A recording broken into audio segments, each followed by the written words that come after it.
اللہ تعالیٰ نے ختم نبوت صلی اللہ علیہ وآلہ وسلم کی برکت سے جو اپنے محبوب صلی اللہ علیہ وآلہ وسلم کی مبارک دعوت کا کام امت کو ٹرانسفر کیا تھا، کنتم خیر امۃ اخرجت للناس تأمرون بالمعروف وتنہون عن المنکر وتؤمنون باللہ، تم سب سے بہترین امت ہو جو لوگوں کے نفع کے لیے نکالے گئے ہو، نیکی کا حکم دیتے ہو اور برائی سے روکتے ہو اور اللہ پر ایمان رکھتے ہو۔ ایمان کا ذکر اللہ تعالیٰ نے تیسرے نمبر کے اوپر کیا۔ پہلے نمبر پر نیکی کا حکم دیتے ہو، پھر برائی سے روکتے ہو اور اللہ پر ایمان رکھتے ہو۔ اس میں ایک لطیف سا اشارہ تھا کہ اللہ پر ایمان لانے کا حق وہی شخص ادا کر رہا ہے جو نیکی کا حکم دیتا ہے اور برائی سے روکتا ہے۔ جب تک یہ معاملہ نہیں ہوگا اس وقت تک اللہ تعالیٰ کے لیے اس کی کمٹمنٹ، حمیت شو نہیں ہوگی کہ اس کے لیے ترجیح اول اللہ کی ذات ہے۔ اسی لیے قرآن و سنت میں بے شمار جگہ اس چیز کو ایمفسائز کیا گیا، اور اس میں جو ضربۂ سنام ہے، ٹاپ آف دا لسٹ، وہ سورۃ العصر ہے، جس میں اللہ تعالیٰ نے کامیابی کے لیے 4 بنیادی شرائط بتائیں کہ کم از کم یہ جس میں ہوں گی وہ آخرت میں اللہ کے حضور کامیاب ٹھہرے گا۔ الا الذین آمنوا، پہلے تو اللہ تعالیٰ نے فرمایا کہ زمانے کی قسم ہے کہ پوری انسانیت گھاٹے میں ہے، یا زمانہ گواہ ہے اس بات پہ کہ پوری کی پوری انسانیت گھاٹے میں رہی ہے۔ اکثریت لوگ تو گمراہی ہوئے، انبیاء کرام کی دعوت پر بہت کم لوگوں نے لبیک کہا، لیکن جنہوں نے کہا ان کو اللہ تعالیٰ نے پھر ذکر کیا، والعصر ان الانسان لفی خسر، زمانہ گواہ ہے اس بات کے اوپر، قسم ہے زمانے کی کہ انسانیت اوورآل گھاٹے ہی میں ہے۔ الا الذین آمنوا، اب یہ وہ 4 شرائط شروع ہو رہی ہیں، سوائے ان کے جو ایمان لے آئے، وعملوا الصالحات، اور نیک اعمال کیے۔ یہ بہت آسان کام ہے جی، کیونکہ اگلے 2 کام اتنے مشکل ہیں، ان کی نسبت سے دیکھا جائے تو یہ بہت آسان کام ہے۔ ہاں اگر اسے آپ ایبسولوٹلی دیکھیں تو یہ بھی مشکل کام ہے۔ وہ اگلے 2 کام کون سے؟ نمبر 3، وَتَوَاصَوْا بِالْحَقِّ، اور حق بات کی وصیت کرتے رہے، وہی امر بالمعروف ونہی عن المنکر، یعنی نیکی کا حکم دینا اور برائی سے روکنا۔ اس میں بھی جو برائی سے روکنا ہے یہ زیادہ مشکل کام ہے۔ نیکی کا حکم آپ دیں، لوگ آپ کو ہار بھی بنائیں گے، جیسے ہی برائی کا ذکر آپ کریں گے کہ یہ کام نہ میں نے کرنا ہے نہ کسی کو کرنے دینا ہے، تو دیکھیں کہ وہی عاشقان رسول، وہی عاشقان توحید آپ کے مخالف ہو جائیں گے، جس کی سب سے نمائندہ مثال رسول اللہ صلی اللہ علیہ وآلہ وسلم کی مبارک ذات ہے۔ یعنی ایک شخص 40 سال تک مکے کے لوگوں کی آنکھوں کا تارا ہے، اور ایک دعوت توحید بلند کرنے کے اوپر یہ حال ہو گیا ہے کہ ان کو اپنی جان بچا کر رات کے وقت ہجرت کرنی پڑی ہے اسی شہر سے جہاں ان سے بڑھ کر کوئی محبوب نہیں تھا، اور اس کی سب سے بڑی نشانی یہ تھی کہ لوگ آپ کو صادق اور امین کہتے تھے، اور اپنی امانتیں، اس زمانے میں بینک تو نہیں ہوتے تھے، تو سیکیورٹی کے لیے آپ کے پاس رکھواتے تھے کہ بھئی یہاں جمع کروا دی تو سمجھو محفوظ ہوگی، یہ شخص نہ کسی کو دغا دے گا، نہ کسی سے جھوٹ بولے گا، نہ کسی کے ساتھ فراڈ کرے گا۔ تو اگر رسول اللہ صلی اللہ علیہ وآلہ وسلم کا یہ سٹیٹس ہے تو باقی تو شاہی کوئی نہیں، پھر سیدھی سی بات ہے۔ اور چوتھی شرط بتائی، وَتَوَاصَوْا بِالصَّبْرِ، پھر صبر کی تلقین بھی ساتھ کرنی ہوگی، یعنی یہ آپ کو ساتھ بتانا ہوگا کہ حق گوئی کا اینڈ رزلٹ جو ہے وہ تکلیف ہے، اس کے بغیر تو اللہ تعالیٰ نے چھوڑنا نہیں ہے۔ اس لیے آپ دیکھیں کہ انبیاء کرام علیہ السلام کے اوپر اتنی تکالیف آتی ہیں۔ یہ جو آپ کو وائزین بتاتے ہیں نا کہ اللہ کے راستے پر چلنے کا الٹیمیٹ انجام یہ ہے کہ انسان کو کوئی سکھ نصیب ہو جاتا ہے دنیا میں، تو یہ بالکل آپ کو غلط بتاتے ہیں۔ ہاں یہ بات درست ہے کہ دنیا میں آئی ہوئی تکلیف برداشت کرنا آسان ہو جاتا ہے، اور یہی ہے فی الدنیا حسنہ۔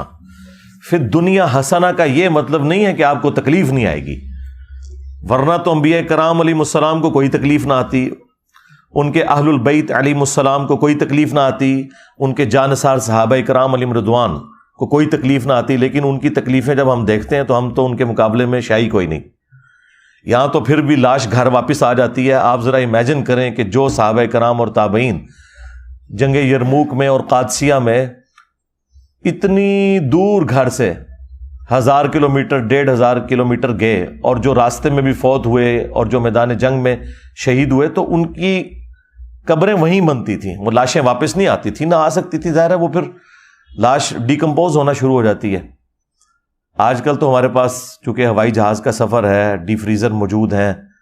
اور یہ سارے کے سارے سرد خانوں والا سلسلہ شروع ہے, تو اس لیے اس زمانے میں تو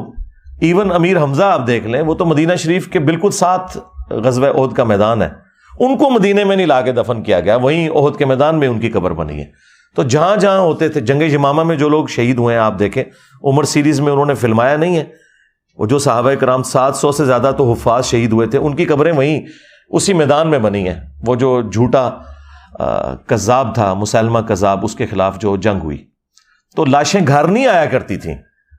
تو آپ اندازہ کریں, اس کا مطلب ہے کہ صحابہ کرام جب بھی گھروں سے نکلتے تھے تو وہ واقعی الوداعی ملاقات ہوتی تھی. وہ آپ والی نہیں جو آپ حج اور عمرے پہ جاتے ہیں, آپ تو ملاقات اس لیے کر کے جاتے ہیں نا کہ بتا کے جائیں کہ میں چلے آ جائیں, اور ساتھ یہ میسج دیتے ہیں کہ جب میں واپس آؤں گا تو پھر مبارک کے لیے میرے گھر آنا ہے, ادروائز میں پوری زندگی اپنے دل میں تیرے خلاف بغض چھپا کے رکھوں گا کہ تو آیا نہیں تھا مبارکباد دینے. لیکن ادھر تو بھائی معاملہ ہی کچھ اور تھا. تو یہ ختم نبوت صلی اللہ علیہ وآلہ وسلم کی برکت سے یہ جو کام شفٹ ہوا ہے, وتواصوا بالحق اور وتواصوا بالصبر, یا امر بالمعروف ونہی عن المنکر, یہ بہت مشکل کام ہے, یہ نبیوں والا کام ہے. لیکن اس کائنات کا سب سے بڑا انعام وہ ہے انبیاء کرام کا جنت میں پڑوس, جو انسان خود حاصل کر سکتا ہے محنت سے. اس سے بڑا بھی ایک انعام ہے, لیکن وہ انسان محنت سے حاصل نہیں کر سکتا. وہ یہ ہے کہ انسان کو اللہ تعالیٰ پیغمبر بنا دے. یہ وہبی ہے, یہ کسبی نہیں ہے, یعنی اللہ کے عطا کرنے پر ہے.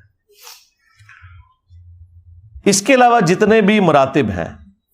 وہ محنت سے حاصل ہو سکتے ہیں. آپ دیکھیں, اگر صحابہ اور اہل بیت رضی اللہ عنہم اجمعین وعلیہم السلام اجمعین کو یہ اللہ تعالیٰ نے خصوصیت دی ہے کہ انہوں نے نبی الاسلام کا قرب پایا اور وہ امت میں بہترین لوگ ٹھہرے,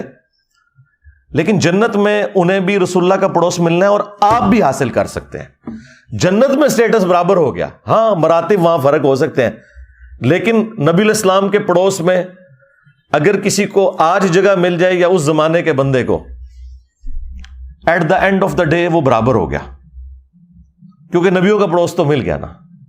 اور وہ ان لوگوں کے لیے جو نبیوں والا کام کریں گے. اللہ نے یہ کام تو لینا ہے, چونکہ ختم نبوت کی برکت سے اب یہ کام امت سے لیا جانا ہے, پیغمبر کوئی نہیں آنا. تو اب یہ امت کی خوش قسمتی ہے کہ کون کون اپنے آپ کو بھرتی کروا لیتا ہے اس کام کے لیے. آواز تو اللہ کی طرف سے لگی ہوئی ہے کہ جس نے بھرتی ہونا ہے ہو جائے, نبیوں والا کام کرے اور جنت میں اپنے پیغمبر کے ساتھ پڑوس حاصل کر لے صلی اللہ علیہ وآلہ وسلم. اللہم اجعلنا منہم مع النبیین والصدیقین والشہداء والصالحین آمین. اب خوش قسمتی اس کی ہے جو اپنے آپ کو اس کام کے لیے اللہ کے حضور پیش کر دے, یہ اس کی خوش قسمتی ہے. لیکن کام بڑا مشکل ہے, سیدھی سی بات ہے. اگر یہ کام مشکل ہے تو اب جو لوگ یہ کام کر کے آپ کو آسانی میں نظر آ رہے ہیں نا, تو سمجھ لیں کہ یہ وہ کام نہیں کر رہے. ہاں, چاہے وہ کسی مذہبی جماعت کا کوئی لیڈر ہے یا کسی پولیٹیکل جماعت کا لیڈر ہے, اگر وہ عیاشی کی زندگی, سکون کی زندگی گزار رہا ہے تو آپ سمجھ لیں کہ وہ یہ والا کام نہیں کر رہا. بظاہر آپ کو لگ رہا ہے کہ یہ والا کام کر رہا ہے, لیکن وہ یہ والا کام نہیں کر رہا, کیونکہ اس کام کے ساتھ وہ ساری تکلیف جڑی ہوئی ہیں. اگر وہ ان تکلیف سے نہیں گزر رہا اور دین کا کام کرنے سے اس نے اپنا دنیاوی سٹیٹس اتنا بلند کر لیا ہے کہ پہلے اس کے پاس ایک سائیکل بھی نہیں تھی اور آج اس کے پاس پراڈوز آ گئی ہوئی ہیں, لینڈ لوورز آ گئی ہوئی ہیں, اور پتہ نہیں کہڑی کہڑی گڑیاں نے منوس قسم دی ہیں, من تو نام نہیں ہونا دے آمدے تو کو سنتا رہنا. تو اگر یہ گاڑیاں آ گئی ہیں اس کے پاس اور اس کا سورس آف انکم کوئی بھی نہیں ہے سوائے اس کے کہ وہ دین سے کھا رہا ہے, تو آپ سمجھ لیں کہ وہ نبیوں والے طریقے پہ نہیں ہے. اگرچہ انبیاء کرام علیہ السلام بھی دعوت و تبلیغ میں جب مشغول ہوتے تھے تو ان کا بھی سورس آف انکم بیت المال ہوتا تھا، لیکن وہ اس سے جدادیں نہیں بناتے تھے۔ ورنہ مجھے بتائیں کہ نبی علیہ السلام وفات تک فاقوں میں کیوں رہے ہیں؟ غزوہ خیبر کے بعد تو اللہ تعالیٰ نے اتنی وسعت دے دی تھی، پھر خمس بھی رکھ دیا گیا مال غنیمت، لیکن بخاری مسلم اٹھائیں، ہماری ماں سیدہ عائشہ سلام اللہ علیہا کہتی ہیں کہ نبی علیہ السلام کی وفات تک ہماری یہ حالت تھی کہ بعض اوقات 1 مہینہ، بعض اوقات 2، بعض اوقات 3 مہینے، یعنی ہم چاند ان کا نکلتے ہوئے دیکھتے تھے اور ہمارے گھر میں چولہا نہیں جلتا تھا، پکانے کے لیے کوئی چیز نہیں ہوتی تھی، 2 کالی چیزوں پہ کھجور اور پانی کے اوپر گزارا ہوتا تھا، اور وہ بھی یہ نہ سمجھیں کہ کوئی ٹنوں ٹن کھجوریں ہوتی تھیں یا میٹھا پانی۔ اس زمانے میں تو بڑا مشکل کام تھا، کئی کلومیٹر سے بھر کے لانا پڑتا تھا، یہ بورنگ والا سسٹم تو نہیں تھا، تو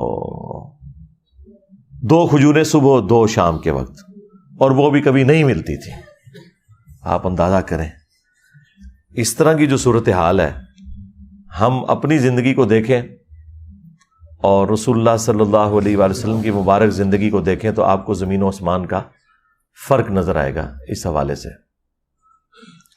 تو آج اگر کسی نے دینی سٹیٹس سے اتنا کچھ حاصل کر لیا ہے تو آپ سمجھ لیں کہ اس نے دین کو سورس آف انکم بنایا ہوا ہے،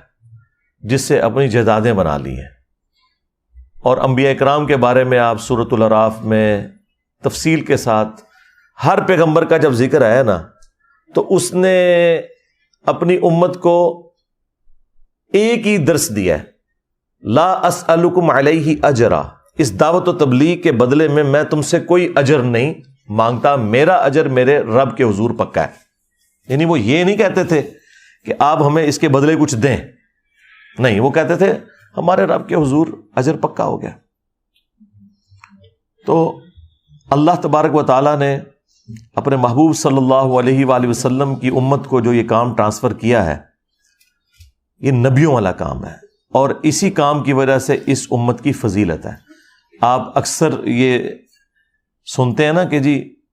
امت محمدیہ صلی اللہ علیہ وآلہ وسلم بڑی فضیلت والی امت ہے، تو اس کو وہ رسول اللہ کی مبارک ذات کے ساتھ ریلیٹ کرتے ہیں کہ شاید اس وجہ سے کہ نبی علیہ السلام کا مرتبہ بہت بلند ہے انبیاء کرام میں، اس وجہ سے نہیں ہے، اس وجہ سے ہے کہ نبی صلی اللہ علیہ وآلہ وسلم پر اللہ تعالیٰ نے ختم نبوت کر کے نبیوں والا کام نبی علیہ السلام کی امت کو شفٹ کر دیا۔ اصل میں یہ جو کام شفٹ ہوا ہے نا نبیوں والا، اس کی وجہ سے اس امت کا مرتبہ اگلی امتوں سے بڑھ کر ہو گیا کہ وہ جو انڈیویجول لیول کے اوپر انبیاء کرام مختلف علاقوں میں قوموں میں آتے تھے اور وہ دعوت و تبلیغ کا کام کرتے تھے، ان کے جانثار ساتھی ان کے ساتھ ہوتے تھے، لیکن نبی علیہ السلام کے کیس میں آپ کے دنیا سے تشریف لے جانے کے بعد یہ پوری لیگیسی ٹرانسفر ہوئی ہے آپ کی امت کے اندر، چونکہ کام نبیوں والا ملا، لہٰذا یہ پوری کی پوری امت بنی اسرائیل کے پیغمبروں کی طرح ہے۔ یہ جو اکثر وہ کہتے ہیں نا جی ان کا مرتبہ جو ہے وہ نبیوں کی طرح ہے، مرتبہ نہیں ہے، انبیاء کے تو مرتبے کو کوئی پہنچ نہیں سکتا۔ انبیاء کرام علیہ السلام کا جو سٹیٹس تھا دعوت و تبلیغ کا، وہ والا اس امت میں ٹرانسفر ہوا ہے، اس کی وجہ سے یہ امت اگلی امتوں سے ممتاز ہے۔ جس طرح اگلی امتوں میں ہر قوم، قبیلے اور علاقے میں الگ سے پروفٹ آتا تھا، اس امت میں اب وہ پروفٹس نہیں آئیں گے، بلکہ اللہ تعالیٰ وقتاً فوقتاً ہر جگہ اپنے بندوں کو اٹھائے گا جو نبی نہیں ہوں گے، نبی کے امتی ہوں گے، لیکن وہ کام پیغمبروں والا کریں گے، اور کام اتنا بڑا کریں گے کہ اگر آپ اس کا والیوم چیک کرنا شروع کر دیں نا تو اگلے انبیاء کرام کی جو محنت کا والیوم ہے اس سے یہ بہت بڑا والیوم ہے، والیوم کے اعتبار سے۔ یعنی حضرت نوح علیہ السلام نے 950 سال میں جو محنت کی ہے تو ان کی کشتی کے اندر صرف 78 لوگ بیٹھے ہوئے تھے، اور یہاں ختم نبوت کی برکت سے 350-400 بندہ تو یہاں بیٹھا ہوا ہے اس وقت، اور یہ بھی کسی نبی کی موجودگی میں نہیں، نبی کو دنیا سے گئے ہوئے آلموسٹ 1400 سال ہو چکے ہیں۔ تو یہ ختم نبوت کی برکت آپ کو نظر آئی؟